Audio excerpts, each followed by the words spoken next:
धन वृद्धा बल वृद्धा आयु वृद्धास्तथैव च ते सर्वे विज्ञान वृद्धस्य किंकिरा शिष्य किंकिरा। कोई धन में बड़े होते हैं, कोई बल में बड़े होते हैं, कोई आयु में बड़े होते हैं, लेकिन वो ऋषि कह रहे हैं सोनकादिक सूत जी, जो ज्ञान में बड़ा होता है ना, जो ज्ञान में बड़े होते हैं वो सबके लिए पूजनीय होते हैं और सबके लिए आदरणीय होते हैं। इसलिए आज आपसे एक विनम्र निवेदन है।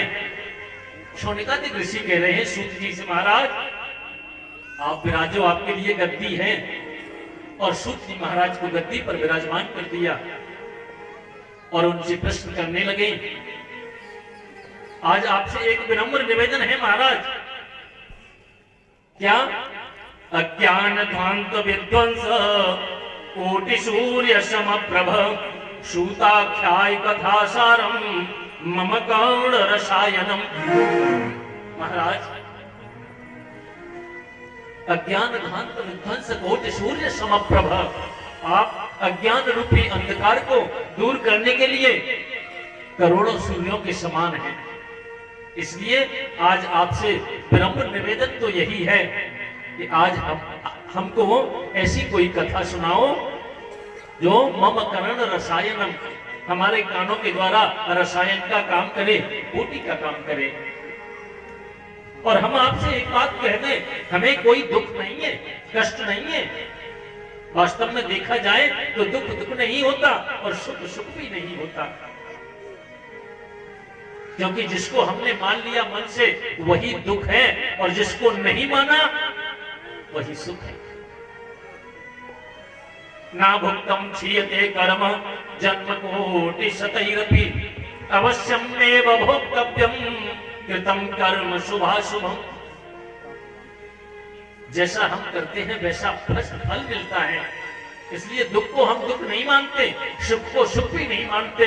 लेकिन महाराज निवेदन सिर्फ इतना है कि जब हम संसार के लोगों को देखते हैं तो ये संसार के प्राणी उस दुख को सुख मान बैठे हैं और उस दुख को सुख मान करके उसमें और ज्यादा दुखी हो रहे हैं। इसलिए विनम्र निवेदन आपसे यही है महाराज कि हमें कथा ऐसी सुनाइए कि कथा सुने तो हम, लेकिन दुख इन संसार के लोगों का दूर हो जाए। बोलिए सच्चिदानंद भगवान की जय, कृष्ण कन्हैया लाल की जय। जय जय श्री राधे। अरे जय जय श्यामा, जय जय श्याम, जय जय श्री वृंदावन, जय जय श्यामा, जय जय श्याम, जय जय श्री वृंदावन।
प्यारो श्याम, प्यारी राधा, प्यारो श्याम, प्यारो लागे वृंदावन।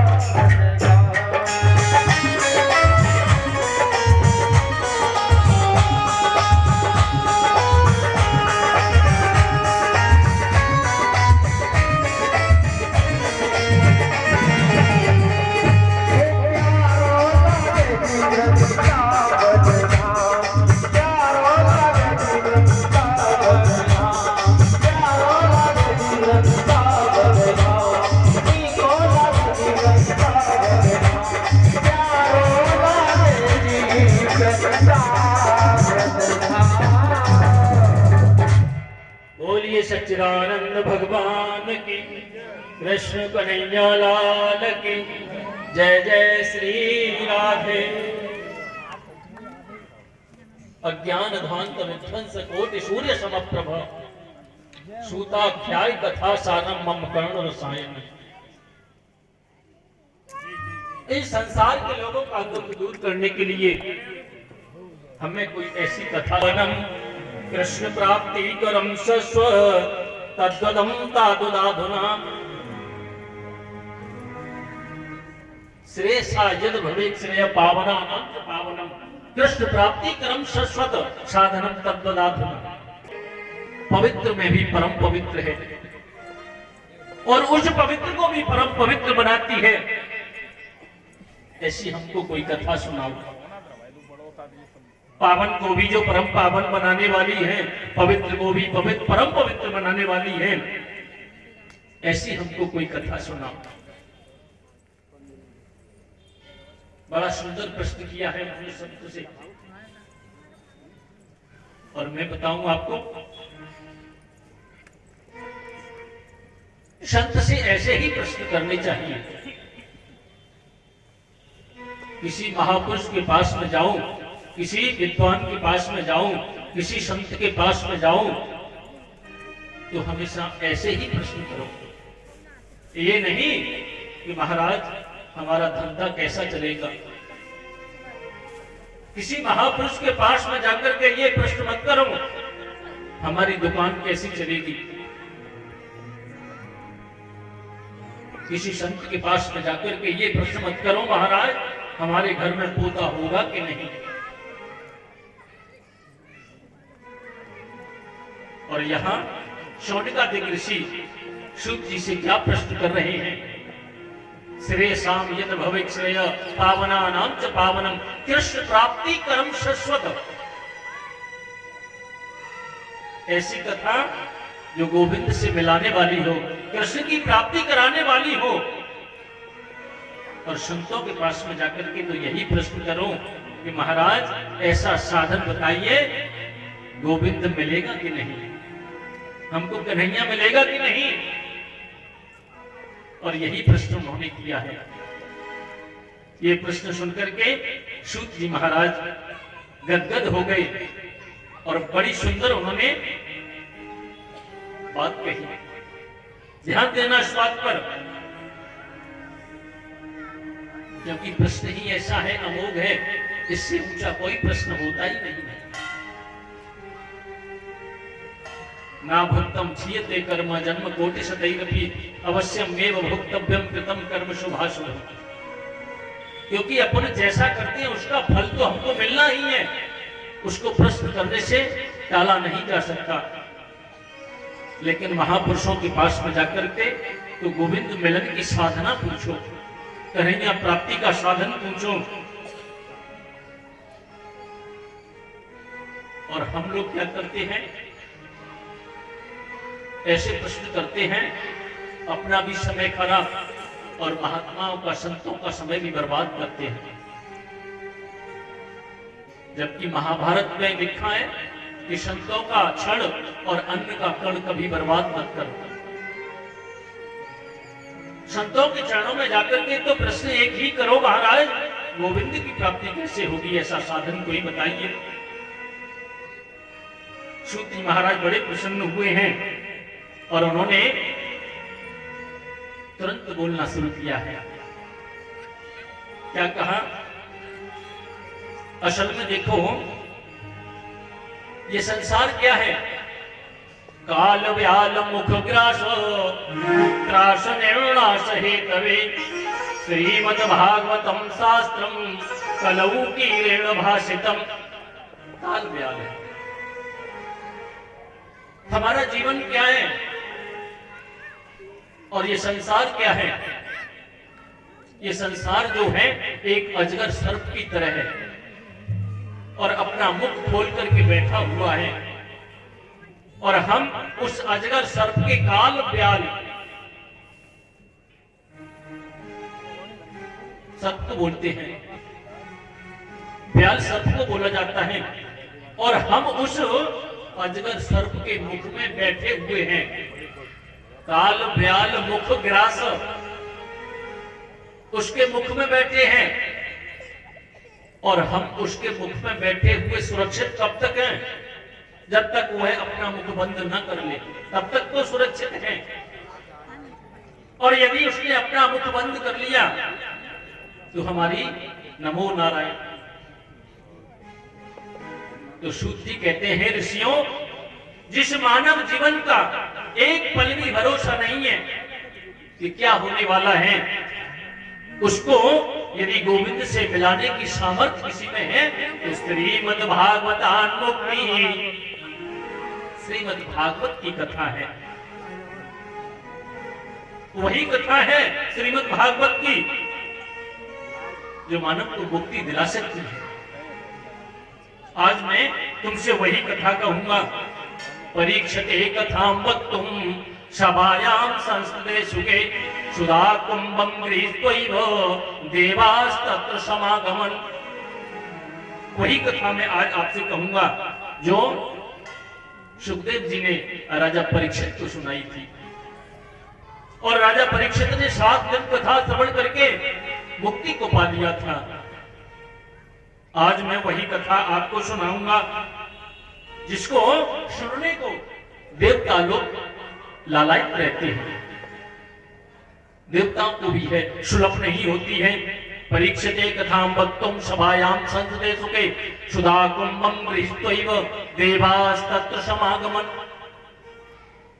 एक बार सुखदेव जी राजा परीक्षित को जब कथा श्रवण करा रहे थे तो वहां देवता लोग अमृत का कलश लेकर के आए।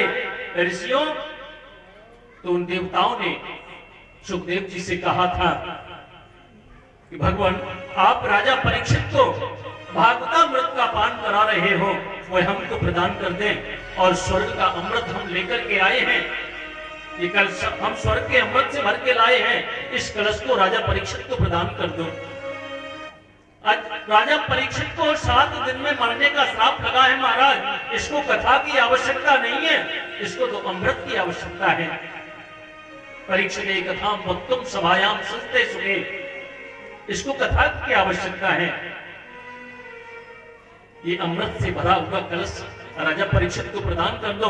उस समय सुखदेव जी ने कह दिया था कि मैं कर तो देता, को सुधा को कांच को मणि महान। अरे कहा तो एक मणि और कहा कांच का एक टुकड़ा। तुमने स्वर्ग के अमृत की तुलना भागवतामृत से की। ऋषियों, देवताओं, ये मुझे बिल्कुल अच्छा नहीं लगा। और वहां से देवता लोग चले आए थे। सूत जी कहते हैं, शौनिकादिक ऋषियों, वही भागवत मैं आपको सुनाऊंगा। देवताओं ने जाकर के ब्रह्मा जी को जब बताया था, और वह सुखदेव जी जब कथा उनको सुना रहे थे राजा परीक्षित को, राजा परीक्षित ने 7 दिन कथा श्रवण करने के बाद में वैकुंठ से विमान आया है, और विमान राजा परीक्षित को लेकर के जा रहा है। जब उस विमान को देखा, ब्रह्मा जी ने राज्ञो मोक्षम तथा वीक्ष्य पुराधाता विस्मित सत्यलोके तुलाम बद्ध्वा तुलयात् साधनान्यज। राज्ञो मोक्षम तथा वीक्ष्य, राजा परीक्षित के उस मोक्ष को जब ब्रह्मा जी ने देखा तो देवताओं से कहा, अरे देवताओं, ये विमान किसका जा रहा है? इस विमान में कौन है? तो देवताओं ने कह दिया था, महाराज आपको नहीं ज्ञात है क्या? अरे ये विमान तो जा रहा है राजा परीक्षित का। 7 दिन भागवतामृत के श्रवण किया है और 7 दिन में इनको मोक्ष की प्राप्ति हो गई है। ब्रह्मा जी ने जब ये सुना तो ब्रह्मा जी को बड़ा विस्मय हुआ है। राज्ञो मोक्षम तथा वीक्ष्य पुराधाता विस्मित, बड़ा विस्मय हुआ है। और उन्होंने तुरंत क्या किया है, सब देवताओं को एकत्रित किया। सब देवताओं को एकत्रित करके और भागवत जी को एक पलड़े में रखा। संसार के समस्त साधनों को एक दूसरे पलड़े में रखा, और सब देवताओं के सामने जैसे ही तोला तो लघुन्यान जातानि गौरवेण इदं महत् तदार्षि गणा सर्वे विस्मयं परमज्ञयु। लघुन्यान जातानि गौरवेण इदं महत्, भागवत जी को एक पलड़े में विराजमान करके संसार के समस्त साधनों को दूसरे पलड़े में विराजमान करके और ब्रह्मा जी ने जैसे ही तोला तो लघु ज्ञान जाता नहीं गौर इदम महत। जिस पल्ले में संसार के समस्त साधन रखे थे वह पल्ला ऊपर को हो जाता है और जिसमें भागवत जी विराजमान है वो पल्ला नीचे को हो जाता है। बोलिए भागवती भगवान की जय। ब्रह्मा जी ने देवताओं से कहा, बोले अरे देवताओं, ये कोई साधारण पोथी नहीं है, ये कोई साधारण ग्रंथ नहीं है, ये किसी रचनाकार की रचना भी नहीं है। देवता बोले महाराज तो फिर ये क्या है? बोले ये तो मेरे साक्षात गोविंद है, साक्षात मेरे गोविंद है। भागवत में आया है कि पादौ यदीयौ प्रथम द्वितीयौ तृतीय तुर्यौ कथितौ यदुरु। भागवती में 12 स्कंद है। पादौ यदीयौ प्रथम द्वितीयौ तृतीय तुर्यौ कथितौ यदुरु। पहला और दूसरा स्कंद के बारे में बताया। पादौ यदीयौ दोनों चरण भगवान के, पहला और दूसरा स्कंद है पादौ यदीयौ प्रथम द्वितीयौ, और दोनों जंगाएं ही भगवान की तीसरा और चौथा स्कंद है। नाभिस्तथा पंचमेव षष्ठौ, भगवान का नाभि भाग और उदर भाग ही पांचवा और छठवां स्कंद है। पांचवा और छठवां स्कंद। नाभिस्तथा पंचमेव षष्ठौ कंठाम्बुजं परमं युगलौ। कंठ ही जो परमात्मा का है वही सातवां स्कंद है। भगवान के 12 स्कंदों का वर्णन जब किया है, भगवान की छवि को बताया है। कंठस्तु राजा नवमं यदीयौ मुखारविंदो दशमं प्रफुल्लम एकादशो यस्य ललाट पुट्टकौ शिरोपि यद्वादश एव भाति। भगवान के समस्त स्वरूप का जिसमें भागवत जी विराजमान है, ये साक्षात मेरे गोविंद हैं। जब ब्रह्मा जी ने दंडोत की है, प्रणाम किया है और सब देवताओं को समझाया है, सूत जी कहते हैं ऋषियों वही भागवत मैं आज आपसे कहूंगा, जिसको भगवान ने ब्रह्मा जी को सुनाया था और ब्रह्मा जी ने उसी भागवत को नारद जी को सुनाया था। और वही भागवत आज मैं आपसे कहूंगा। बोलिए सच्चिदानंद भगवान की जय। कृष्ण कन्हैया लाल की जय। जय श्री राधे।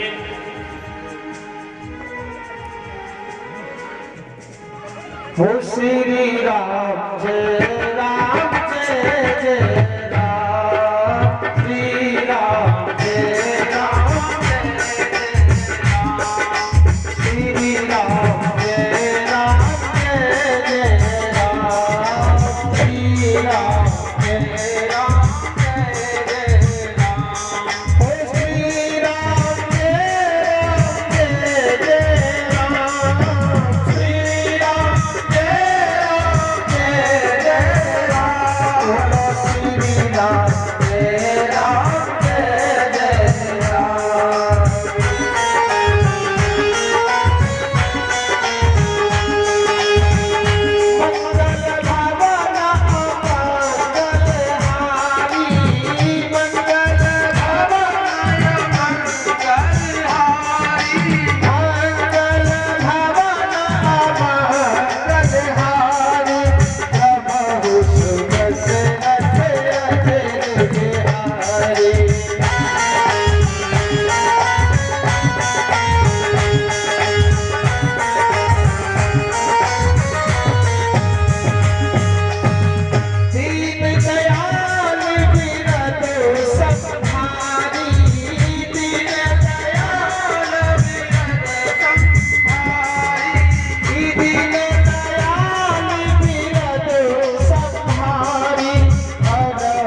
कोमलता बिन हर कृपा मिले नहीं सकता। श्री राम जय राम जय जय राम। श्री राम जय राम जय जय राम। श्री राम जय राम जय जय राम। श्री राम जय राम जय जय राम। श्री राम जय राम जय जय राम। श्री राम जय राम जय जय राम। श्री राम जय राम जय जय राम। बोलो श्री राम जय राम जय जय राम। श्री राम जय राम जय जय राम। श्री राम जय राम जय जय राम।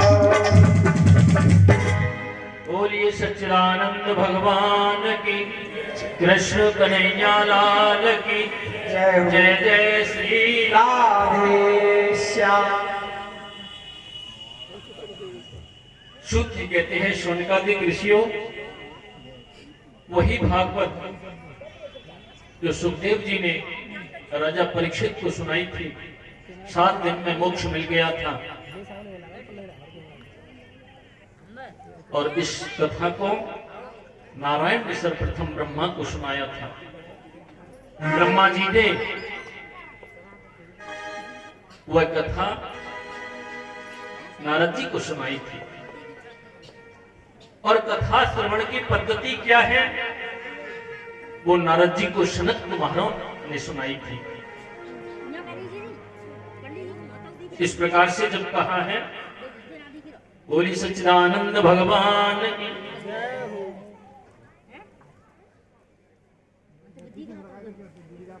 और जब कहा इस बारे में मैं तुम्हें एक इतिहास बताता हूं। अत्र ते कीर्तिष्यामो वक्त्योक्तम कथानकम शुकेन मम यत् प्रोक्तम रहस्यस्यं विचार्य च।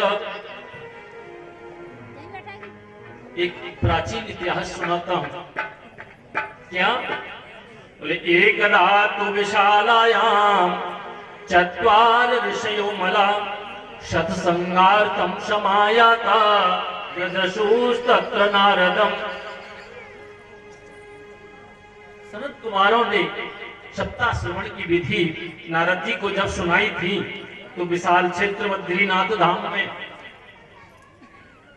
सनत कुमार जी विराजमान थे। एकदा हि विशालायां चत्वार ऋषयो मलः सत्संगार्थम समायाता ददशुस्तत्र नारदम। और उस विशाल क्षेत्र में एक बार नारद जी बड़े तीव्र गति से जा रहे थे, बड़े उद्विग्न थे, मन में बड़ी चिंता है। तो उन्होंने पूछ लिया था, महाराज आप बड़े चिंतित दिखाई देते हो, आप बड़े उदास दिखाई देते हो। कथम ब्रह्मन दीन मुख कुतश्चिंता त्वरो भवान त्वरितम गम्यते कुत्र कुतश्चागमनम तव। आप कहां से आए हैं, कहां जा रहे हैं, और आप बड़ी जल्दी में हो। अरे आपका चेहरा बड़ा मलिन सा दिखाई देता है महाराज। आपको देख करके तो ऐसा लगता है जैसे संतों का धन चोरी हो गया है। अरे आपके पास क्या धन है? लेकिन संतों का धन क्या होता है? संतों का तो एक ही धन होता है। उनसे पूछा जाए कि तुम्हारे पास क्या धन है? हमारो धन राधा श्री राधा श्री राधा। हमारो धन राधा श्री राधा श्री राधा।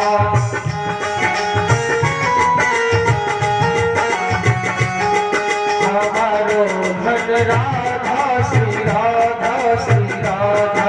हमारो धन राधा श्री राधा श्री राधा। हमारो धन राधा राधा राधा राधा राधा। हमारो धन राधा राधा राधा राधा राधा। राधा राधा राधा राधा राधा। हमारो धन राधा श्री राधा श्री राधा।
सच्चिदानंद भगवान की जय, कृष्ण कन्हैया लाल की जय हो। जय जय श्री राधे।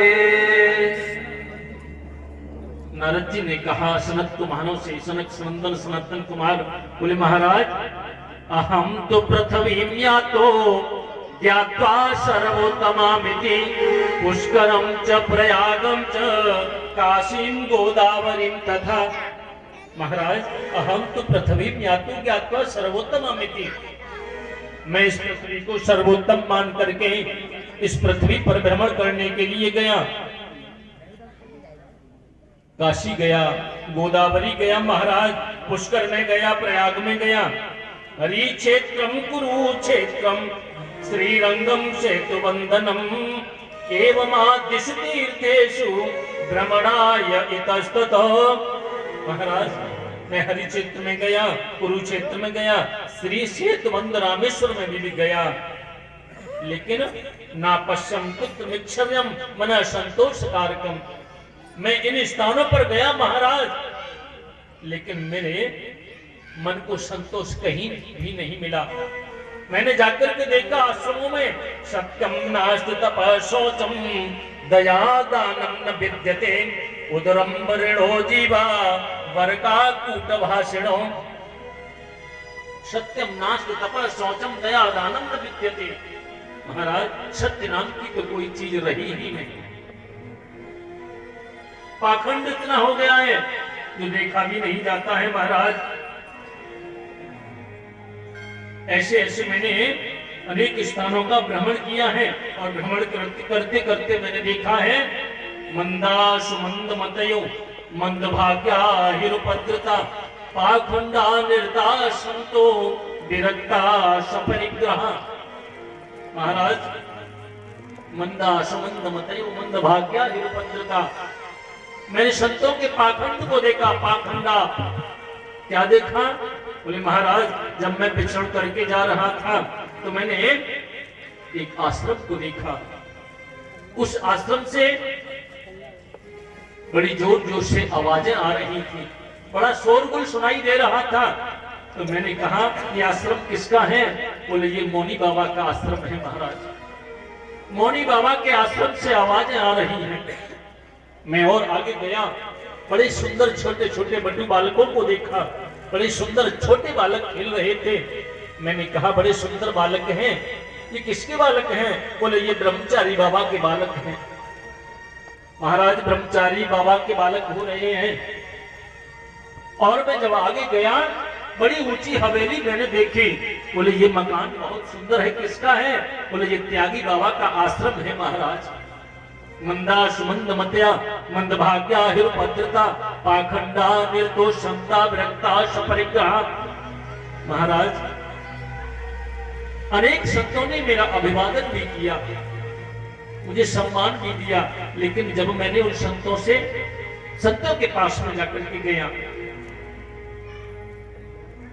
लेकिन मुझे संतोष कहीं भी नहीं मिला। और मैंने क्या देखा? तरुणी प्रभुता के श्यालको बुद्धिदायक कन्या विक्रणो लोभा दंपति नाम च कलकनम। महाराज मैंने घर में विग्रस्तों के घर में जाकर के देखा, तरुणी प्रभुता के है।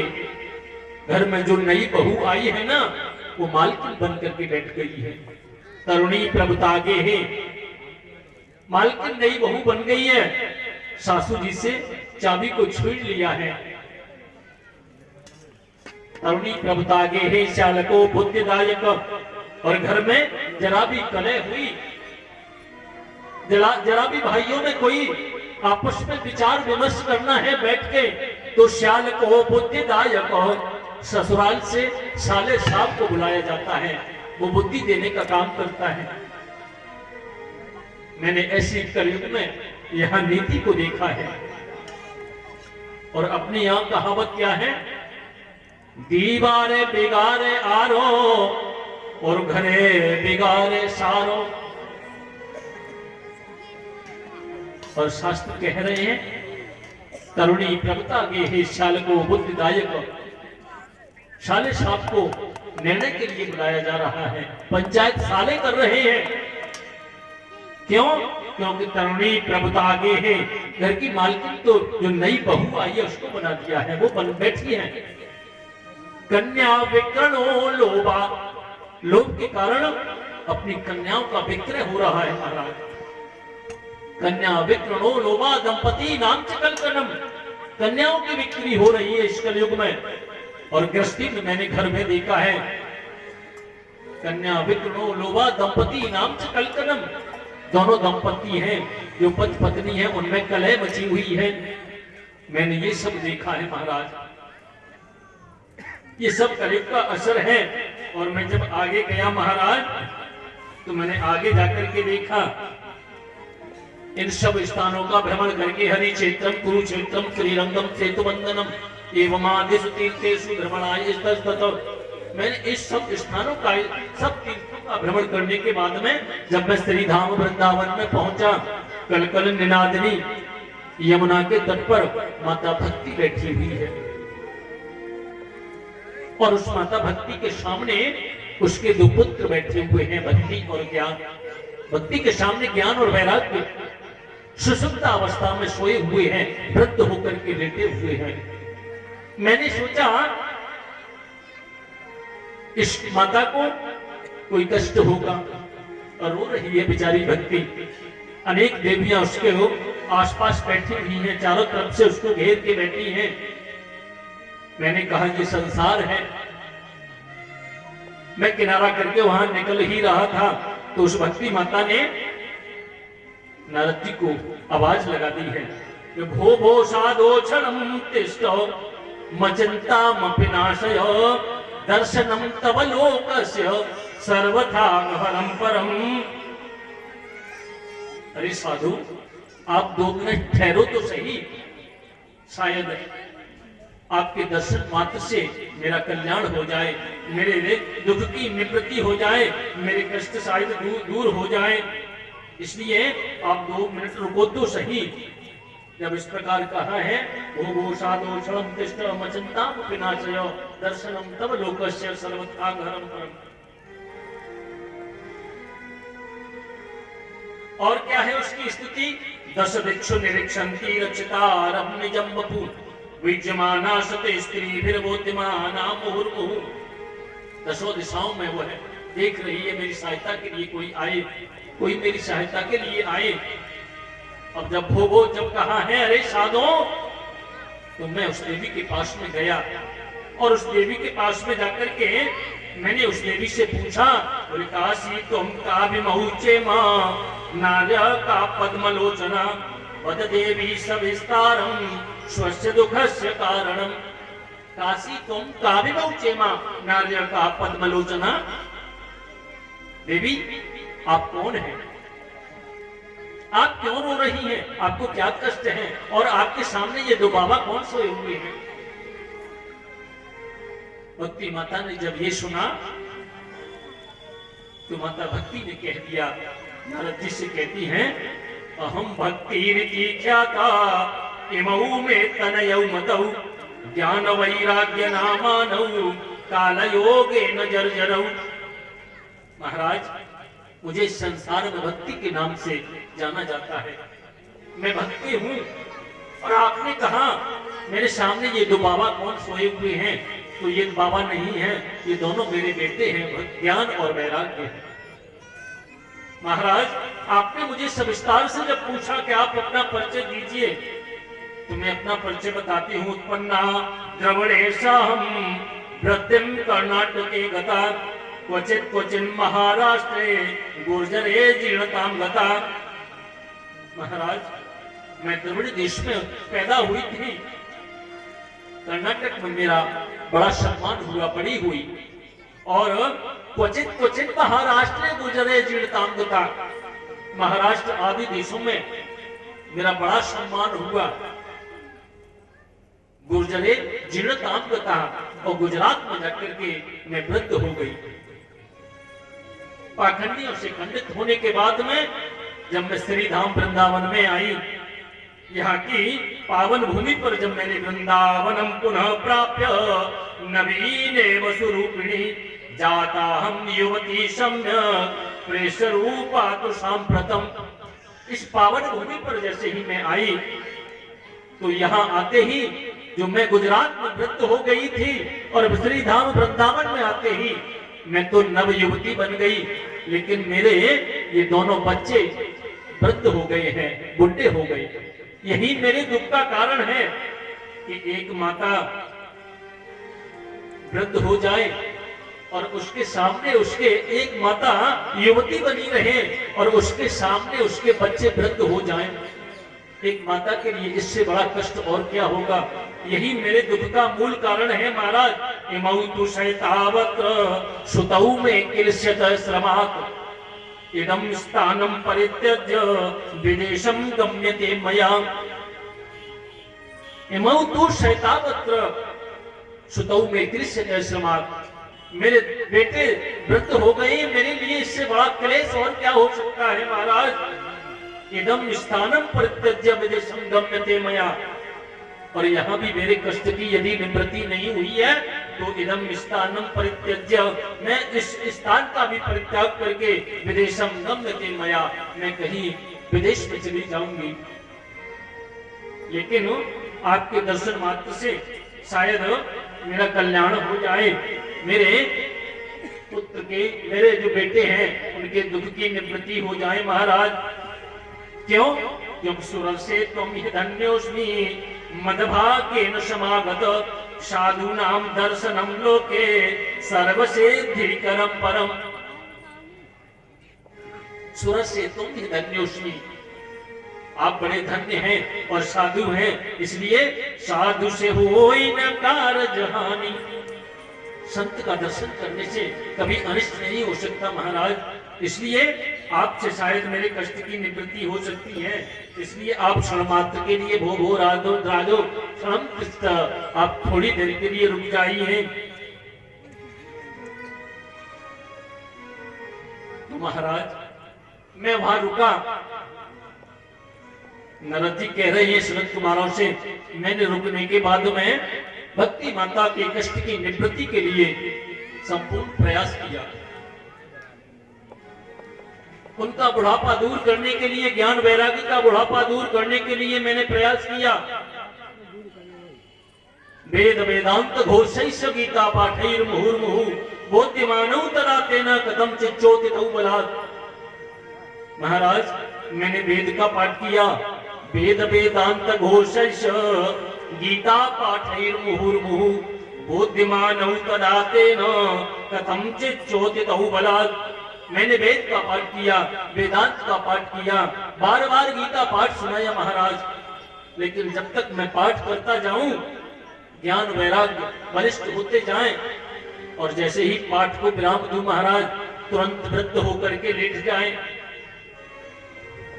मैंने बहुत अनुष्ठान किया, लेकिन उसके बाद में भक्ति माता के कष्ट की निवृत्ति नहीं हुई, ज्ञान वैराग्य बलिष्ठ नहीं हुए महाराज। बार बार करता हूं, उसी समय मुझे आकाशवाणी हुई है कि हे नारद, यदि तुम ये सब चाहते हो, भक्ति माता के कष्ट की निवृत्ति चाहते हो, ज्ञान वैराग्य को पुष्ट करना चाहते हो, तो तुम सत्कर्म करो। महाराज मैंने उस सत्कर्म के बारे में अनेक संतों से पूछा, अनेक महात्माओं से पूछा, अनेक ज्ञानियों से पूछा, लेकिन सत्कर्म के बारे में मुझे किसी ने नहीं बताया। इसलिए आज आपके चरणों में आया हूं, आप ही को खोज रहा था। मुझे सत्कर्म के बारे में बताओ, वह सत्कर्म क्या है? मुझे ऐसा कौन सा सत्कर्म करना चाहिए जिससे भक्ति माता का क्लेश दूर हो जाए और ज्ञान वैराग्य नवयुवक बन जाए महाराज। बोले हे नारद, तुम जिस सत्कर्म के बारे में कहते हो वह सत्कर्म हम आपको बताते हैं। क्या है? सत्कर्म सूचको नूनम ज्ञान यज्ञ स्मृतो बुधै श्रीमद् भागवतालाप सतु गीत सुपाधिभी। सत्कर्म, जिस सत्कर्म के बारे में आपसे कहा गया है नारद, वह सत्कर्म है सत्कर्म सूचको नूनम ज्ञान यज्ञ स्मृतो बुधै। श्रीमद् भागवत सप्ताह ज्ञान यज्ञ संसार के समस्त शास्त्रों में किसी भी शास्त्र को, किसी भी वेद को, किसी भी उपनिषद को, किसी भी संहिता को ज्ञान यज्ञ नहीं कहा गया। और यहाँ श्रीमद् भागवत सप्ताह ज्ञान यज्ञ सत्कर्म सूचको नूनम ज्ञान यज्ञ स्मृतो बुद्धि। इसलिए आप सप्ताह विधि कीजिए, सप्ताह कीजिए, जिससे ज्ञान वैराग्य वरिष्ठ हो जाएंगे, भक्ति माता के कष्ट की निवृत्ति दूर हो जाएगी। अब नारद जी बोले महाराज ये सब व्यवस्था होगी कैसे? अब शरद कुमार बोले क्या मतलब? अरे महाराज आप भी फक्कड़ और मैं भी महात्मा, ये भागवत होगी कैसे? बोले ठीक है। भक्ति माता इस समय कहां है? बोले वृंदावन में है महाराज। तो वृंदावन में है, भक्ति माता से कहो आमंत्रित करो। और वृंदावन में और बद्रीनाथ के बीच में जो हरिद्वार है, हरिद्वार में आनंद नाम का एक तट है, उस तट पर एक बट वृक्ष है, उस बट वृक्ष के नीचे व्यास बद्री बन जाएगी और वही सब संत जन विराजमान हो जाएंगे। इसलिए भक्ति माता को आमंत्रित करो। अब तो नारद जी ने भक्ति माता को आमंत्रित किया। 3 आसन वहां बिछाए हैं, ज्ञान के लिए, वैराग्य के लिए और माता भक्ति के लिए। और तुरंत भागवत की महिमा का गान कर दिया है। अलौकिकोयम महिमा मुनीश्वरा सप्ताजन्योद्य विलोकितो मया मूढ़ा सकाये पुष्पक्षणोत्र सर्वे निष्पापतमा भवन्ति। बड़ी अलौकिक भागवत जी की महिमा गाई है।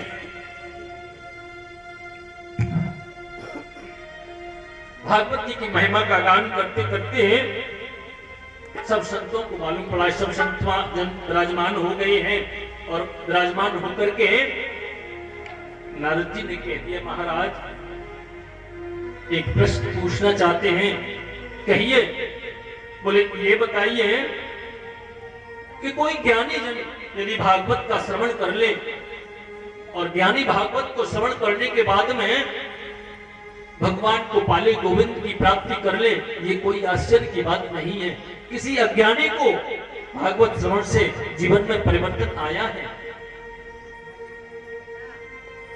किसी अज्ञानी के भागवत श्रवण से यदि जीवन में परिवर्तन आया हो तो ऐसी कथा कोई सुनाइए।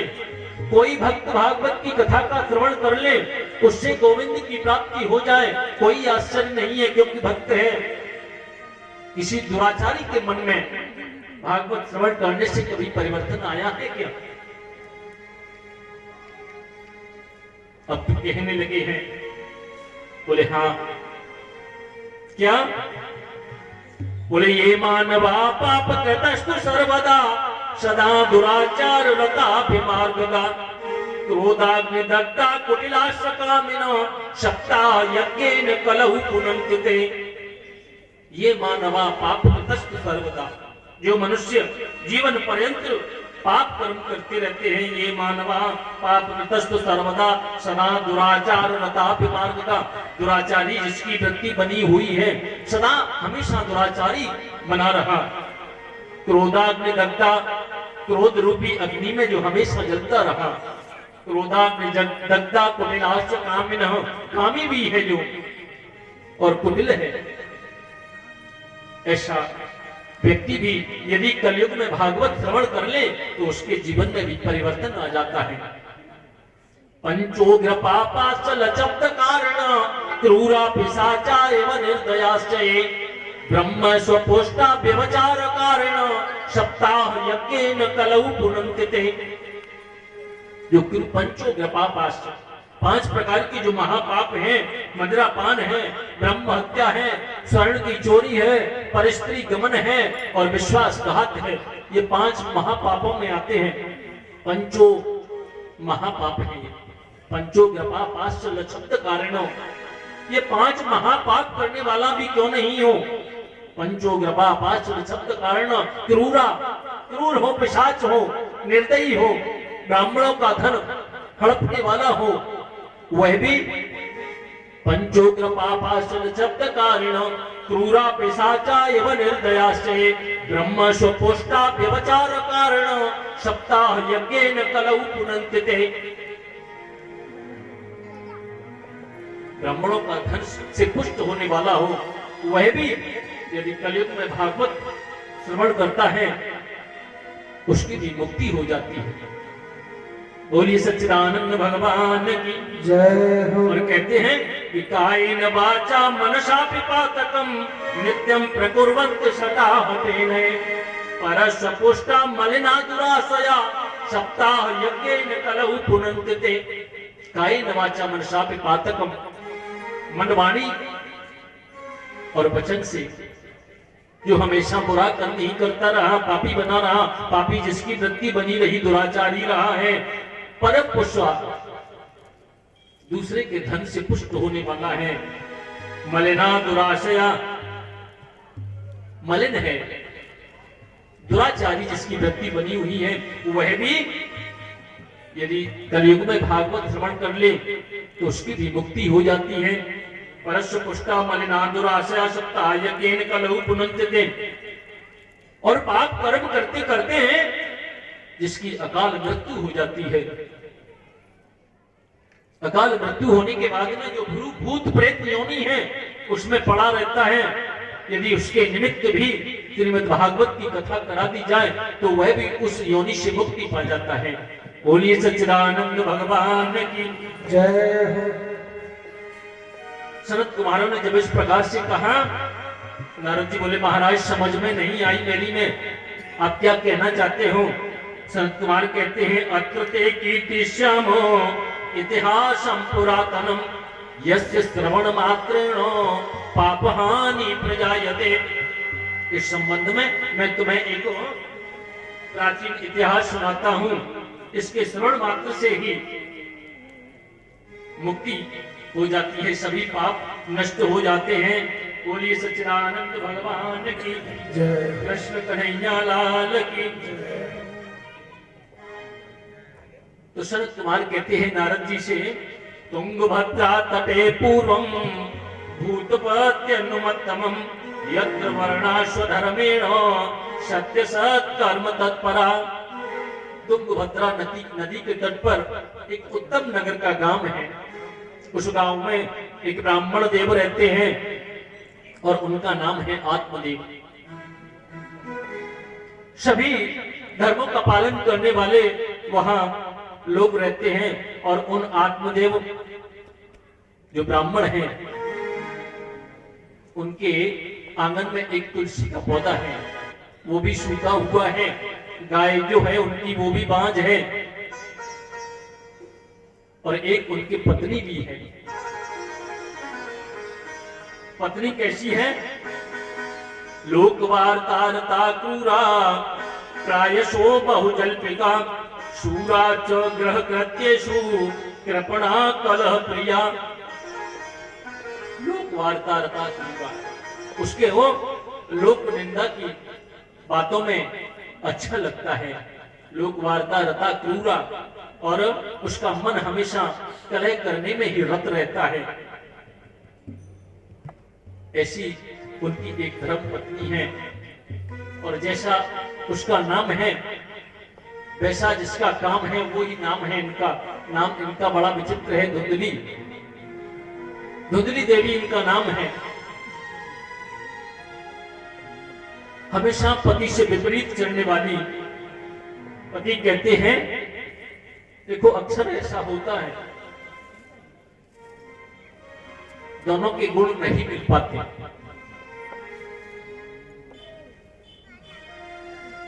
शादी के समय तो सभी गुण मिल जाते हैं, लेकिन पत्नी के घर में गुण नहीं मिल पाते।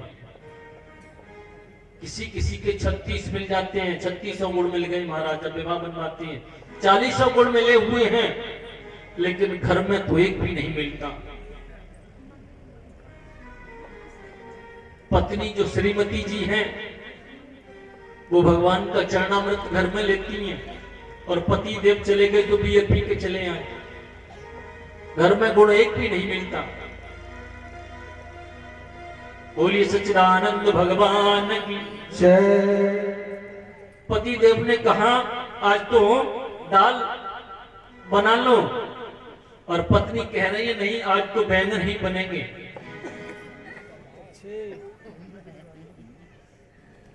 हमेशा पति से विपरीत। एक बार क्या हुआ,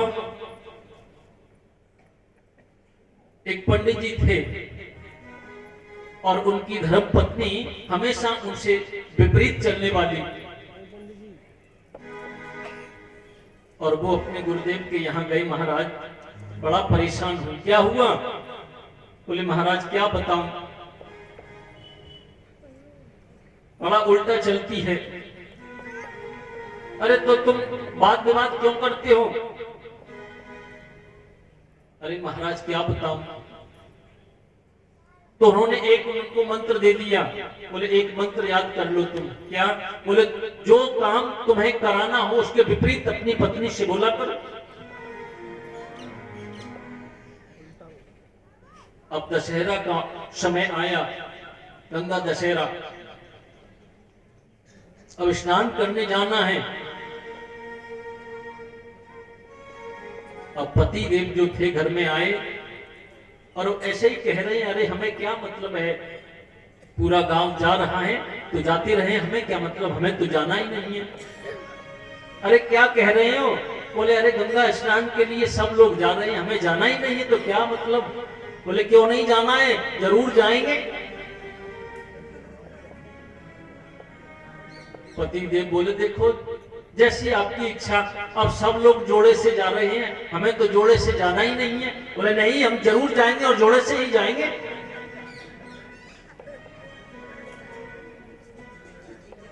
अब तो गंगा स्नान के लिए दशहरा पे गए। अब उन्होंने विचार किया, बोले देखो देवी सब लोग अंदर नहा रहे हैं, हमें अंदर नहाने से कोई मतलब नहीं, हम तो किनारे से ही नहाएंगे। बोले नहीं नहीं, जब सब लोग अंदर नहा रहे तो हम भी। बोले देवी पानी बहुत गहरा है। नहीं मानी और दौड़ करके आई, बीच गंगा में जाकर के छलांग लगा दी। अब जब सबने देखा, बोले ये तो डूब रही है। तो वहां जो गोताखोर थे वो आए, लेकिन पानी का जो बहाव है तो वही तो देखेंगे। उन्होंने जाल वगैरह डाला। पंडित जी बोले ये क्या कर रहे हो? बोले जाल डाल रहे हैं, अभी एक माताजी यहाँ डूबी है। बोले अरे वो मेरी धर्म पत्नी है, जीवन भर हो गया मुझे कभी सीधी नहीं चली, यहाँ कैसे सीधी आ सकती, उधर देखो उसको। बोलिए सच्चिदानंद भगवान की जय। ऐसा ही आत्मदेव जी के यहाँ है, इनकी जो पत्नी है बिल्कुल उल्टा चलती है, और उल्टा चलते चलते हैं इनके जो पड़ोसी हैं वो भी आत्मदेव जी से बड़ा व्यंग बोल करके जाते हैं। कभी कभी पड़ोस भी खराब मिलता है, और ये आत्मदेव जी से बड़ा व्यंग करके जाते हैं, क्योंकि इनकी कोई संतान नहीं है। बोले महाराज आपके यहाँ एक गाय है, वो बछड़ा भी नहीं देती। बोले हाँ मैं सेवा तो बहुत करता हूं, लेकिन बछड़ा देती ही नहीं। अब वो लोग पड़ोसी कह करके जाते हैं, पंडित जी हम बताएं आपकी गाय बछड़ा क्यों नहीं देती है? क्यों? क्योंकि आप पुत्रहीन हो, आपकी कोई संतान नहीं है, इसलिए आपका पूजा करने का फल आपको प्राप्त नहीं होता। आपकी गाय भी बछड़ा नहीं देती है, आपके हाथ का लगा हुआ तुलसी का पौधा भी सूख गया है, आपके पितर भी आपके हाथ का भोग नहीं देते हैं। और आत्मदेव पंडित जी को बड़ा कष्ट होता। एक दिन उन्होंने मन में विचार किया, बोले ऐसे जीवन से तो मर जाना ही अच्छा है। और वह वन में जाकर के चले गए। वन में जाकर के नदी के किनारे बैठे, मन में निश्चय कर लिया कि इससे तो मरना ही अच्छा है। पड़ोसियों का कहां तक व्यंग सहूं, और मेरे हाथ से देवता भी तृप्त नहीं होते, पितर भी तृप्त नहीं होते हैं, गाय भी मेरे यहां बांझ रह गई है। और जब इस प्रकार से मन में विचार किया तो वहां एक संत महात्मा पधारे। उन संत ने आकर के देखा, बोले है तो कोई ब्राह्मण है, और ब्राह्मण भी बड़ा वेद पाठी मालूम पड़ता है, लेकिन बड़ा दुखी है, रो रहा है बेचारा। पास में जाकर के पूछता हूं। जब इस प्रकार से संत उस ब्राह्मण देव के पास में गए हैं और उनसे जाकर के पूछा, बोले क्या बात है? कथम रोदिसी विप्र तुम काते चिंता बलियसी बद्वम सत्वरम प्रियहम स्वस्य दुखस्य कारणम। हे ब्राह्मण देवता, आप क्यों रो रहे हो? आप अपने दुख का कारण मुझको बताओ, क्या कष्ट है आपको, क्या पीड़ा है आपको? तो आत्मदेव जी ने कह दिया, पाल्यते या मया धेनुषा बंध्या सर्वता भवे यो मया रूपितो वृक्ष शोभिबंधत्वमाश्रयेत। पाल्यते या मया धेनु, मैं जिस गाय को पालता हूं वह बांझ रह जाती है, बछड़ा नहीं देती, और अपने हाथ से पालते या मया धेनुषा बंध्या सर्वता भवे यो मया रोपितो वृक्ष, मैं जिस पौधा को लगाता हूं वह वृक्ष भी पौधा भी सूख जाता है महाराज। क्यों?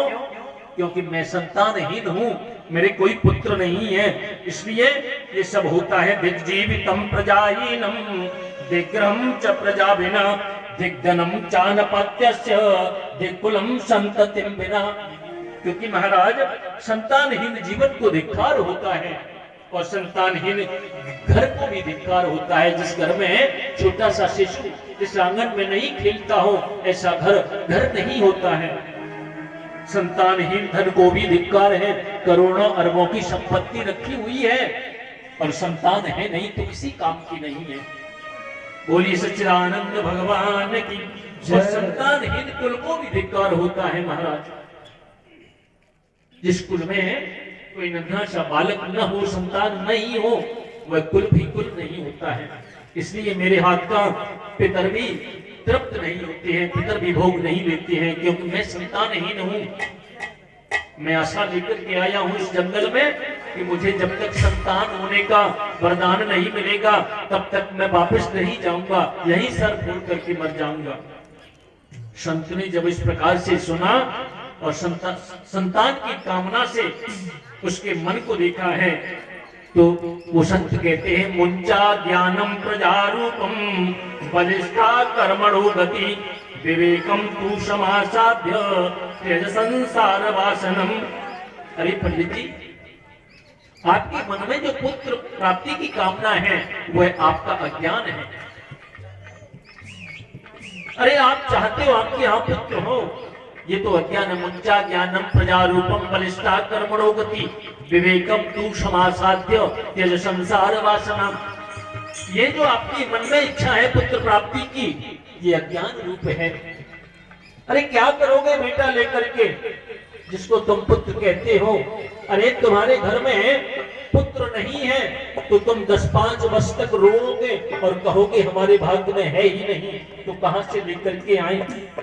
और पुत्र होकर के यदि मर जाए तब भी तुम 10-20 साल रोओगे, बोले हुआ तो था, लेकिन क्या करे वो मर गया।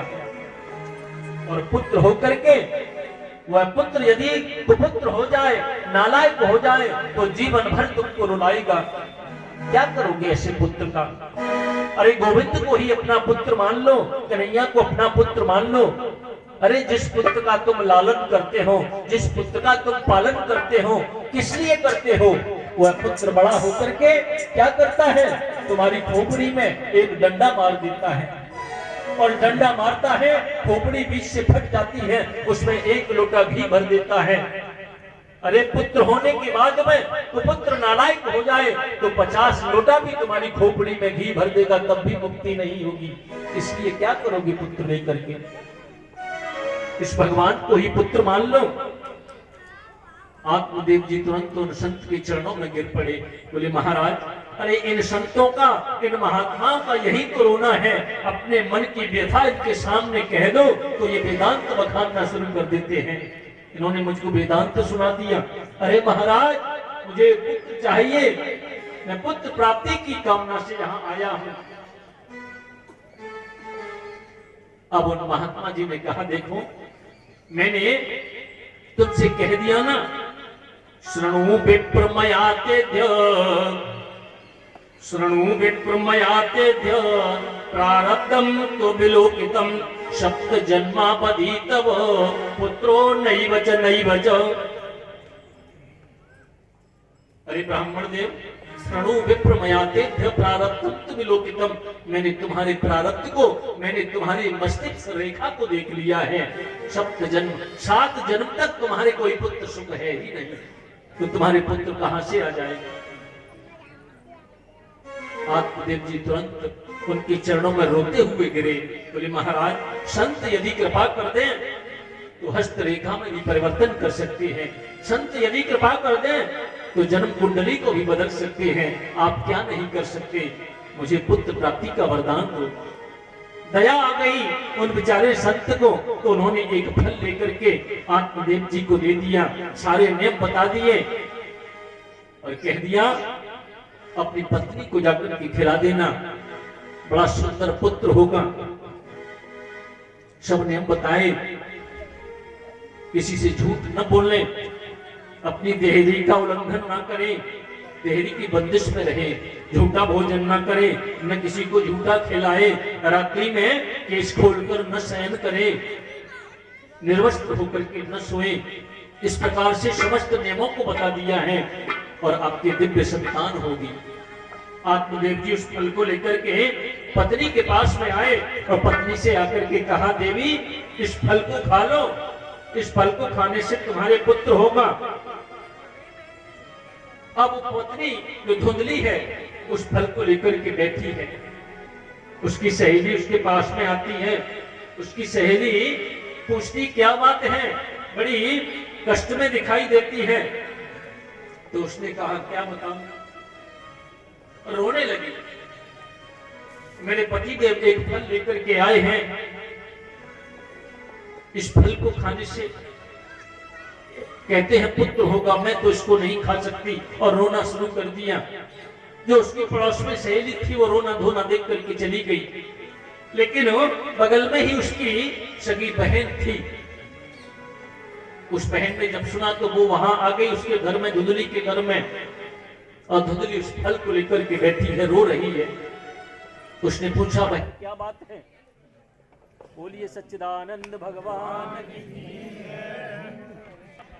बोली पति देव फल लेकर के आए हैं और कहते हैं इसको खाने से गर्भ होगा।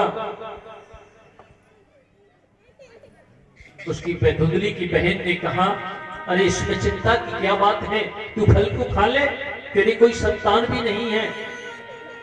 बोली देख, इसको इस फल को खाने से गर्भ तो रहेगा, क्योंकि पति देव ने कहा है, और जब गर्भ रहेगा तो मेरा उदर भी बड़ा होगा। अरे इस फल को खाने से गर्भ रहेगा, मेरा उदर बड़ा होगा, और कहीं गांव में आग लग गई तो मैं कैसे भाग पाऊंगी, मैं तो इस फल को नहीं खाती।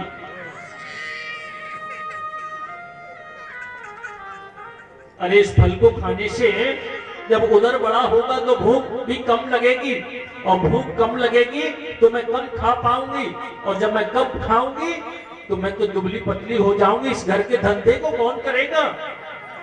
उसकी बहन बोली देख तू घर के धंधे की बात करती है, अरे इस काम काज के लिए तू अपनी छोटी ननद को बुलवा लेना, वो घर की काम धंधा करती रहेगी। बोले देख तू नहीं जानती, मेरी जो ननद है ना वो एक नंबर की चोटी है, पूरे घर को ही साफ कर जाएगी, ननद को तो बुलाना ही नहीं है। बोली सच्चिदानंद भगवान की जय। बहुत समझाया धुंधली को, तब किसी तरह से उसकी समझ में नहीं आया। तो उसकी बहन कहती है देख तेरे यहाँ धन बहुत है, लेकिन धन को खाने वाला कोई नहीं है। मेरे यहाँ धन नहीं है, लेकिन खाने वालों की कोई कमी नहीं है।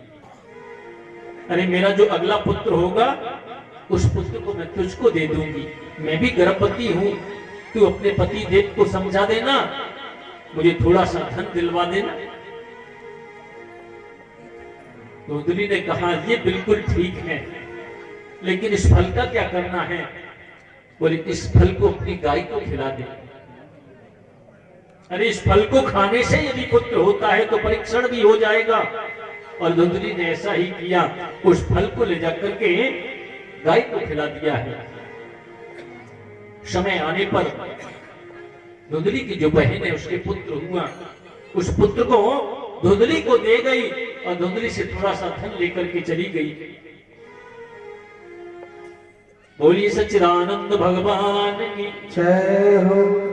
अब जब समय हुआ तो आत्मदेव जी की जो गाय है उसने भी एक सुंदर बालक को जन्म दिया है।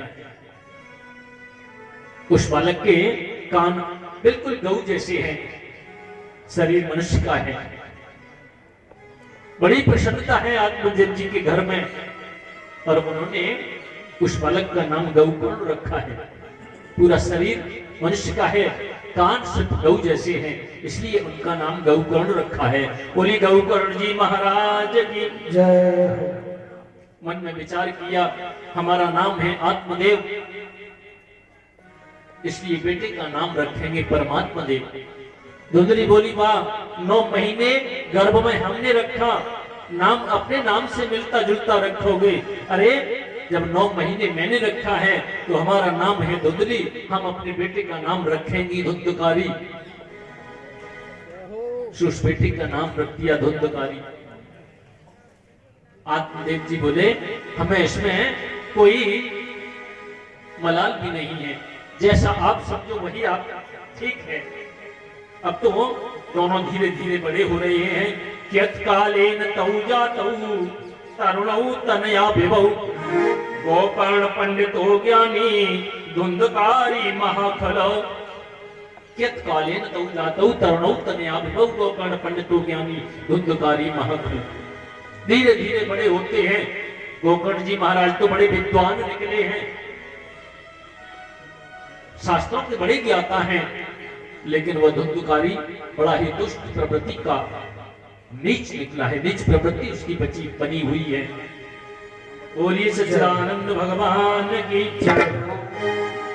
होले वाला रोते हैं निस्जाप के चरणों में, ले वाला रोते हैं निस्जाप के चरणों में, सब तीर्थ होते हैं आपके चरणों में।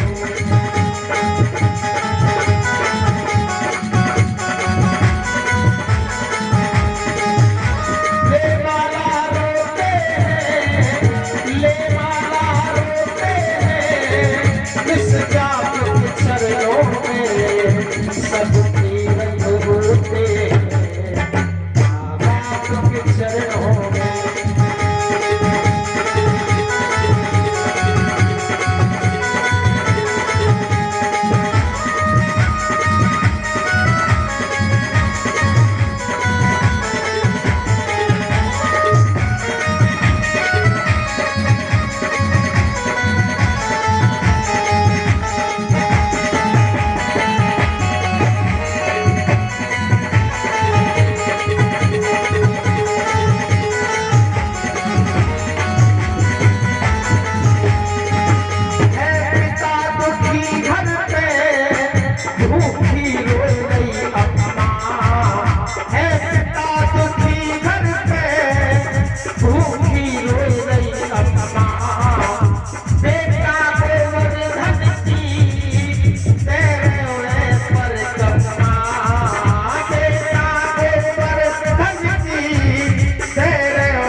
खेती जब सूख जाए, दिल जब सूख जाए, बरसात मौसम के बाद किस काम की।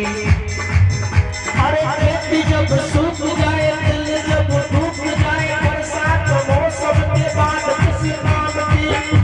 अरे किस किस के जोड़े हाथ वक्त पे लगे थे साथ, अपनों की झूठी फरियाद किस काम की।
बोलिए सच्चिदानंद भगवान की।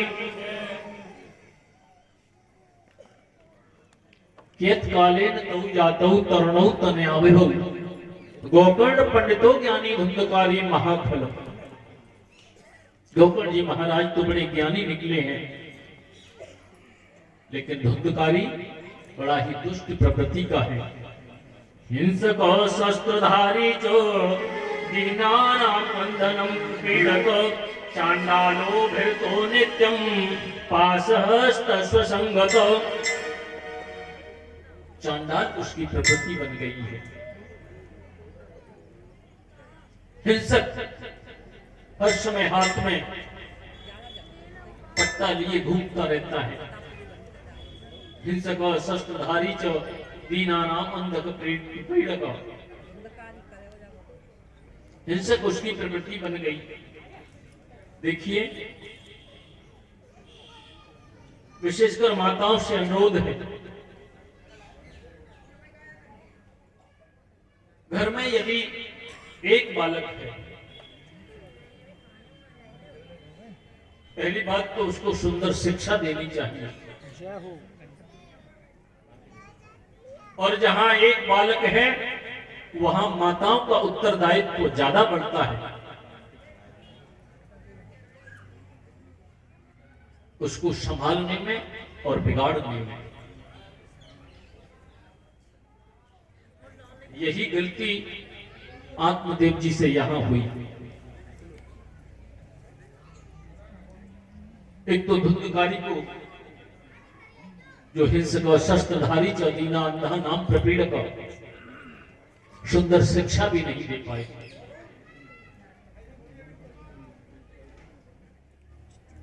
जब शिक्षा नहीं दी तो प्रकृति उसकी बिगड़ गई। बच्चा यदि कांच की गोलियों से खेलना शुरू कर दे तो समझ लो कि इसने नींव डाल दी। उसको रोको। धीरे धीरे पत्तों से खेलना शुरू हो जाता है। मां बाप से किसी ने आकर के कहा, बोले आपका बेटा पत्ता खेल रहा था। बोले ऐसे ही खेल रहा होगा। और खेलते खेलते उन्हीं पत्तों में पैसा लगाना भी शुरू कर देता है। जुआ की प्रवृत्ति उसकी बन गई। जब तक पैसा जेब में है तब तक लगाता रहा, और जब जेब नहीं रही घर से ले जाने लगा।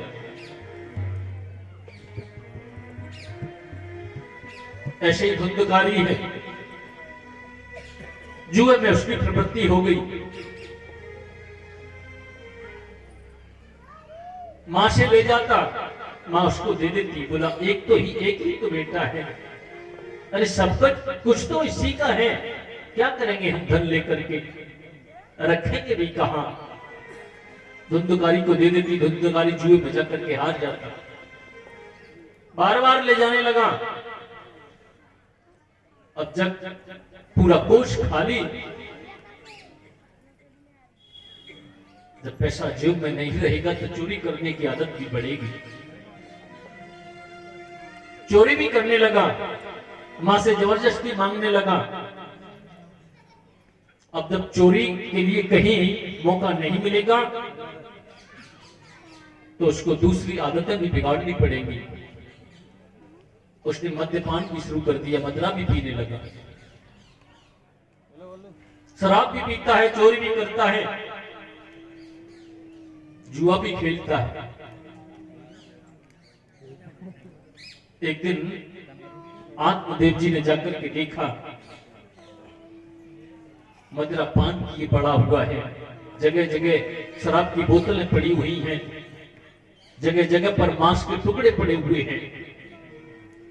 आत्मदेव जी ने रो करके कहा, अरे बेटा ये तूने क्या कर दिया? अरे एक ब्राह्मण के घर को आज तूने नरक बना दिया। जगह जगह पर देख शराब की बोतलें पड़ी हुई हैं, जगह जगह पर मांस के टुकड़े पड़े हुए हैं। तूने आज मेरे स्वर्ग जैसे घर को नरक बना दिया। तो पिताजी को ही डांटने लगा वो धुंधकारी। कहने लगा, आपकी बुद्धि तो सटिया गई है, आप क्या जानो, हम जो करते हैं वही ठीक है। बोलिए सच्चिदानंद भगवान की जय। आत्मदेव जी को भी फटकार दिया और रोते हुए गए, अपने कक्ष में बैठे रो रहे हैं, आंसू निकल रहे हैं आत्मदेव जी के। और उनके पास में गोकुल जी महाराज आज आते हैं। और गोकुल जी महाराज ने आकर के देखा रो रहे हैं तो कहा, पिताश्री आजकल आप उदास बहुत दिखाई दे रही है, क्या बात है? आप क्यों रो रही है? मैंने देखा है कई दिन से आपने भोजन भी नहीं किया है। जब इतना पूछा, आत्मदेव जी खड़े हुए और गोकर्ण जी के जाकर के चरणों में गिर पड़े। बोले क्या करूं बेटा, मेरा तू मार्गदर्शन कर। क्या हुआ? अरे धुंधुकारी जो मेरा बेटा है ना, उसने मेरे स्वर्ग जैसे घर को नरक बना दिया। मैं इस घर में कैसे रहूं? वन में मैं कैसे जाऊं बेटा? क्यों पिताजी? अरे मैं वन में नहीं जा सकता बेटा। क्यों? क्योंकि मन में इतनी विरक्ति नहीं है, वैराग्य नहीं है। और घर में रहूं तो कैसे रहूं? मेरे घर को नरक बना दिया है मेरे बेटे धुंधुकारी ने। तुम मेरा मार्गदर्शन करो। इस प्रकार से जब कहा, गोकर्ण जी ने अपने हृदय से लगा लिया आत्मदेव जी को। और गोकर्ण जी कहते हैं, पिताश्री आप क्या कहते हो, वन में जाऊं तो कैसे जाऊं? वैराग्य नहीं है। मेरी बात को ध्यान से सुनना। बड़ी सुंदर बात गोकर्ण जी कहते हैं आत्मदेव जी से कि देहिस्ते मास रुदिरे अभिमतिं त्वजत्वं जाया सुताद सुसदा ममतां विमुञ्च पश्यानिशं जगदिदं क्षणभङ्गनिष्ठं वैराग्य राग रसिको भव भक्तिनिष्ठ। देहिस्ते मास रुदिरे अभिमतिं त्वजत्वं। पिताजी मेरी बात को ध्यान से सुनना। इस संसार में जीव दो प्रकार की रस्सियों में बंधा हुआ है। यह जीव जो है वो दो प्रकार की रस्सियों में बंधा हुआ है, और उन रस्सियों के नाम है ममता और अहंता। इस शरीर में ममता अहंता है और इस शरीर के नातों में ममता है। इन्हीं दो रस्सियों में जीव बंधा हुआ है। अरे यह शरीर जो है ना, ये तो एक पंचायत की धर्मशाला है, हमें कुछ दिन ठहरने के लिए मिला है। देहिस्ते मास रुदिरे, मेद मज्जा हड्डी, इन धातुओं से बना हुआ ये शरीर है। ये तो पंचायती धर्मशाला है। हम इसमें कब तक हैं? जैसे कोई किराए पर मकान लिया तो उसमें कुछ ही दिन तो ठहर रहे हैं, और जब हमारा समय पूरा हुआ तो उसको खाली करके जाना पड़ता है। यह पंचभौतिक शरीर है, नश्वर है। चित्ती जल पावक गगन समीरा, पंच रचित अति अधम शरीरा। पांच तत्वों से बना हुआ है। पृथ्वी तत्व इसमें है, आकाश तत्व है, वायु तत्व है, जल तत्व है, अग्नि तत्व इसमें है। इसलिए देहिस्ते मास रुदिरे अभिमतिं त्वजत्वं। इस शरीर को सबसे बड़ी नाशुकी तो पिताजी हमारी यही है कि इस शरीर को ही हम मैं मान बैठे, जबकि यह शरीर में नहीं। अरे चर्म मांस रुधिर मेद मज्जा हड्डी, इन 6 धातुओं से बनकर बना हुआ यह शरीर कभी मैं नहीं हो सकता। तो फिर मैं क्या है? मैं तो अविनाशी आत्मा है। ये शरीर मैं नहीं हो सकता। अरे इस शरीर की तो गति 3 होती है पिताश्री। यदि इस शरीर को जला दिया जाएगा तो एक मुट्ठी राख बन जाएगा। इस शरीर को यदि गाड़ दिया जाएगा तो इसमें कीड़े बन जाएंगे, और इस शरीर को यदि फेंक दिया जाएगा तो इसको गीदड़ खा जाएंगे, और तीसरी गति कुछ होती ही नहीं है। देहिस्ते मास रुधिरे अभिमतिं त्वजत्वं। इसलिए इस शरीर के प्रति जो देहाभिमान है, उस अभिमान को त्यागना होगा। आप कहते हो मेरे घर को नरक बना दिया है, घर में रहूं तो कैसे रहूं, वन में जाऊं तो कैसे जाऊं, क्योंकि मन में वैराग्य नहीं है। पिताश्री यदि वन में जाने से भगवान की प्राप्ति हो गई होती तो शेर का तो जन्म ही वन में होता है। वन में रहने से यदि मोक्ष की प्राप्ति हो गई होती, कन्हैया यदि वन में जाने से मिल गए होते, तो गीदड़ तो जन्म ही वन में लेता है। इसलिए घर को, मन को ही वन बनाओ, कहीं भी जाने की जरूरत नहीं है। भगवान नाम का संकीर्तन करो, भगवान का भजन करो। इसलिए किसो मन को ही वन बना लो है। मन को यदि वन बनाओगे तो मन एकाग्र होगा। कहते हैं कि भज ले हरि को, भज ले हरि को, एक दिन तो है जाना।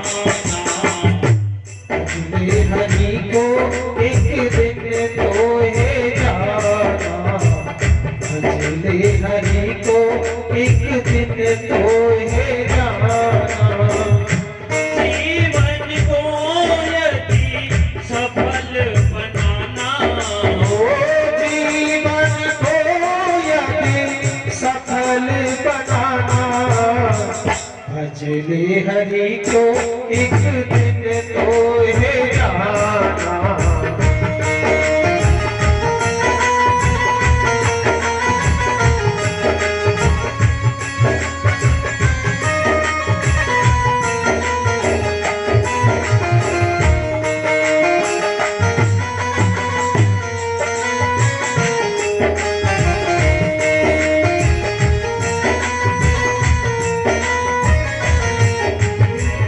किसका गुमान करे कुछ भी न तेरा, ओ किसका गुमान करे कुछ भी न तेरा, किसका गुमान करे कुछ भी न तेरा। दो दिन का है ये रेणु बसेरा, दो दिन का है ये रैन बसेरा, दो दिन का है ये रैन बसेरा। खाली हाथ आया है और खाली हाथ जाना, खाली हाथ आया है और खाली हाथ जाना। भजले हरि को एक दिन तो है जाना।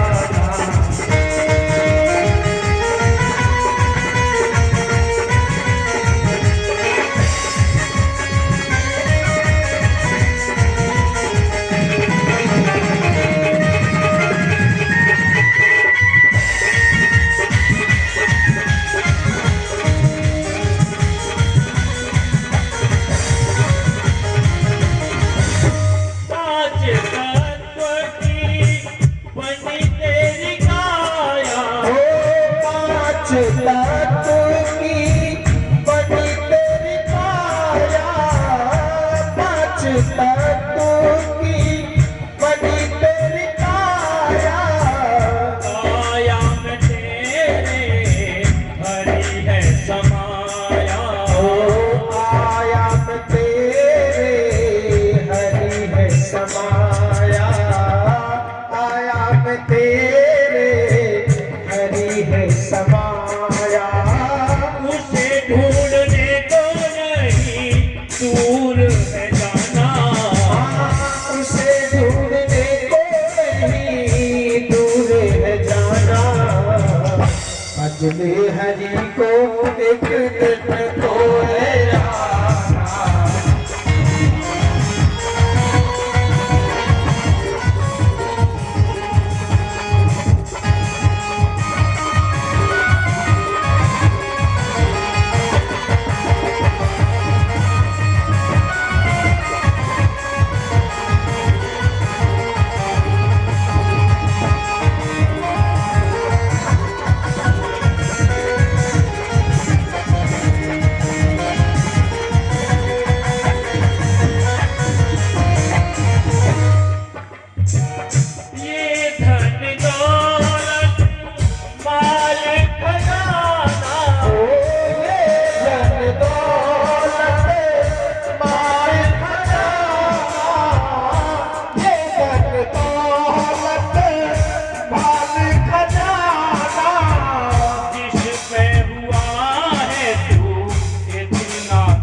कृष्ण कन्हैया लाल की जय हो जय जय श्री राधे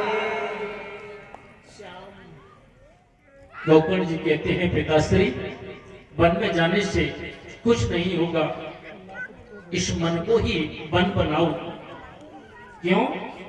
मन एवं मनुष्याणां कारणं बंध मोक्षयो बद्धं तु विषयासक्तं मुक्त निर्विषयं मनः।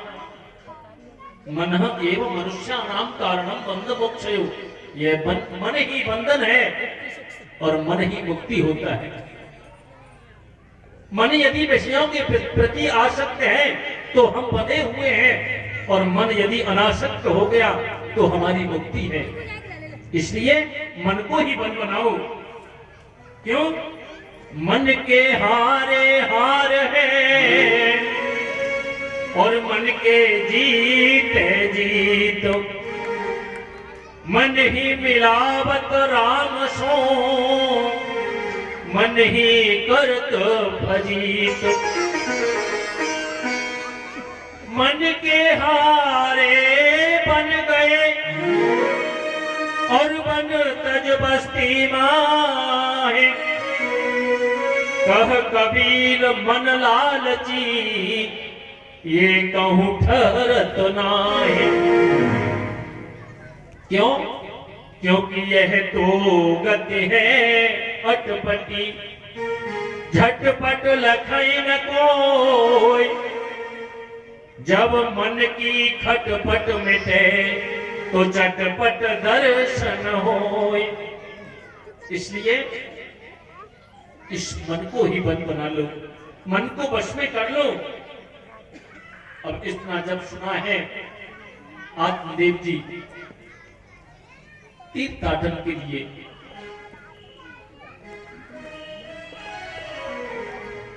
मन में विचार करते हैं, भगवान के भजन में लीन हो जाते हैं।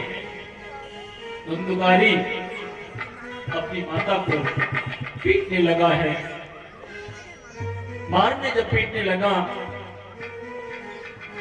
तो धुंधली ने जाकर के कुएं में छलांग लगा दी, अपना प्राणांत कर दिया।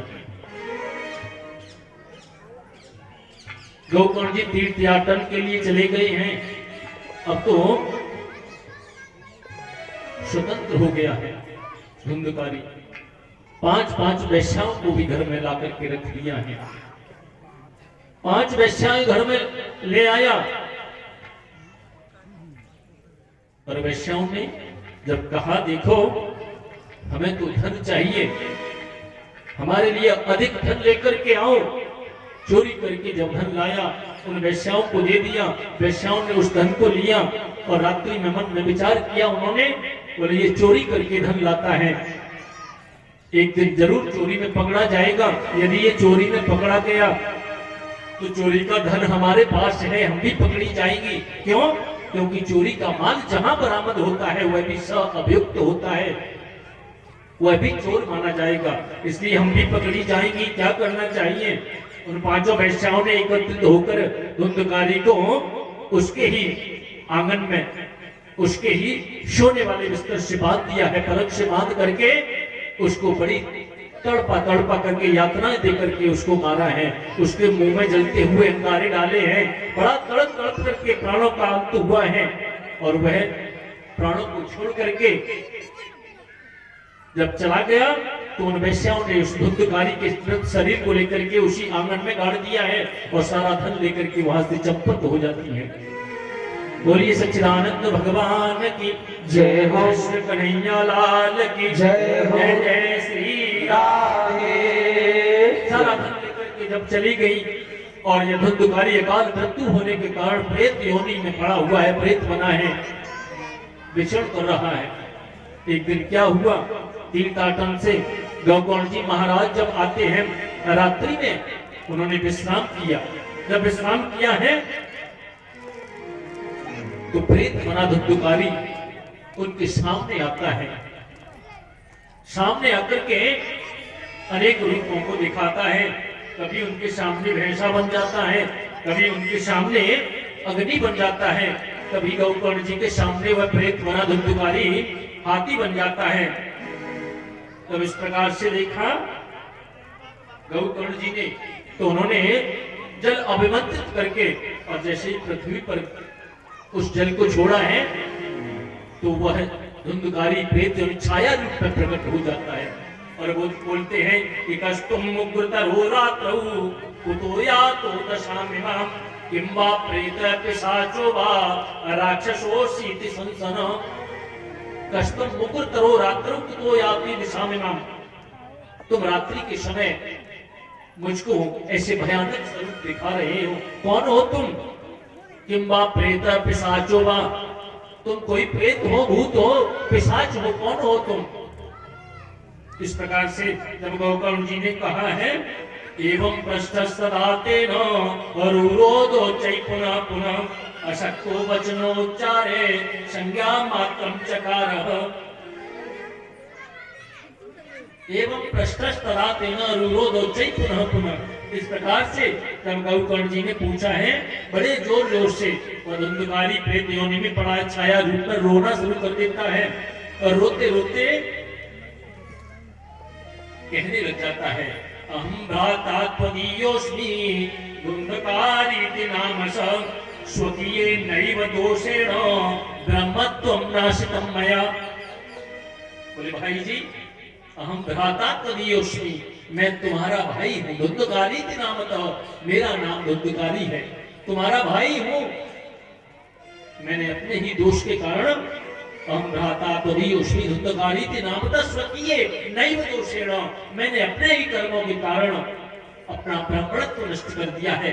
स्वकीये नैव दोषेण, इसमें किसी और का कोई दोष नहीं है, मैंने अपना ब्राह्मणत्व नष्ट कर दिया है। अहो बंधो, हे कृपा सिंधु, हे बंधु आप तो कृपा के सिंधु हैं। अहो बंधो कृपा सिंधु भ्रातरमामाशु मोचय गोकर्णो वचनं कृत्वा तस्मै वाक्यमथा ब्रवीत। आप तो कृपा के सिंधु हैं, मैं इस प्रेत योनि में पड़ा हुआ हूं और अनेक प्रकार के कष्टों को भोग रहा हूं। स्वकीय नैव दोषेण ब्रह्मत्वं नाशितं मया, अपना ब्राह्मणत्व नष्ट करके, क्योंकि इसमें दूसरे का दोष नहीं है। मैंने संसार में बड़ी हिंसक घटनाएं की थी और मैं अपने ही पाप के कारण उन उल्टा स्त्रियों ने मुझे तड़पा तड़पा करके मार डाला है, मैं प्रेत बना इस योनि में भटक रहा हूँ। अहो बंधु कृपा सिंधु भ्रातर मामाच मोचयो, हे बंधु आप कृपा के सिंधु हैं, मेरी मुक्ति का कोई उपाय बताओ जिससे मेरा इस प्रेत योनि से तारण हो जाए, कोई मेरी मुक्ति का उपाय बताओ। अब जब इस प्रकार से कहा है तो गौतम जी कहते हैं देखो धुंधकारी, मैंने तुम्हारे लिए गया में शबरी पिंडदान भी किया है। मुझे जब मालूम पड़ा तो धुंधकारी की मृत्यु हो गई है तो गया में मैंने तुम्हारे लिए कई पिंडदान किए हैं, फिर भी तुम्हारी मुक्ति नहीं हुई, मुझे बड़ा आश्चर्य है। अब इस प्रकार से जब कहा है गौतम जी ने, धुंधकारी रोते हुए बोला है गया साध्य सतेनापि मुक्तिर्मे न भविष्यति उपायं परम किंचित तुम विचाराय सांप्रतम। महाराज गया साध्य सतेनापि मुक्तिर्मे न भविष्यति, आप ऐसे हजारों सहस्त्रों गया में पिंडदान श्राद्ध कर दो लेकिन फिर भी मेरी मुक्ति नहीं हो सकती, इसलिए उपायं परम किंचित तुम विचाराय सांप्रतम, मेरी मुक्ति का कोई दूसरा उपाय सोचो। केवल गया में श्राद्ध करने से मेरी मुक्ति नहीं हो सकती, हजारों बार आप श्राद्ध कर दो फिर भी मुक्त नहीं हो सकता, दूसरा उपाय सोचो महाराज। जब इस प्रकार से कहा है तो गौतम जी महाराज कहते हैं ठीक है, हम सुबह होते ही अपने मित्र जो ब्राह्मण मंडली हैं उनसे पूछेंगे आपकी मुक्ति का उपाय। और सुबह होते ही सब सखा उनके आए, गौकर्ण जी के मित्र आए हैं, बड़े विद्वान हैं, रात्रि का पूरा वृतांत उनके सामने रखा है। अब जब रखा तो सबने अपने अपने शास्त्रों को उलट पलट करके लिखा, लेकिन मुक्ति का कोई उपाय नहीं दिखा। बोले अब तो इसमें सूर्य नारायण ही कुछ कर सकते हैं, सबने ही गाय उठकर के कह दिया है तो सूर्य नारायण ही करेंगे। तो तथा सर्वै सुरवाक्यम तन्मोक्तौ स्थापितं परम गोकर्ण स्तंभनम चक्रे सूर्यवेश्य वै तदा। गोकर्ण जी ने तुरंत अपने कमंडलू से जल लिया है और उस अपनी हथेली पर रखे हुए इस जल को अभिमंत्रित करके जैसे ही छोड़ा है तो सूर्य की गति को भी रोक दिया है। गौकुल जी महाराज ने तथा सर्वै सुरवाक्यम तन्मुक्तौ स्थापितं परम गोकर्ण स्तंभनम चक्रे, सूर्य को भी स्तंभित कर दिया है।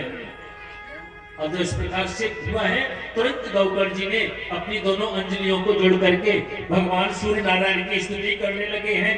तो तुभ्यं नमो जगत साक्षिणो ब्रूहि मे मुक्ति हेतुकम तच्छत्वा दूरतः सूर्य स्फुटमित्यभ्यभाषत।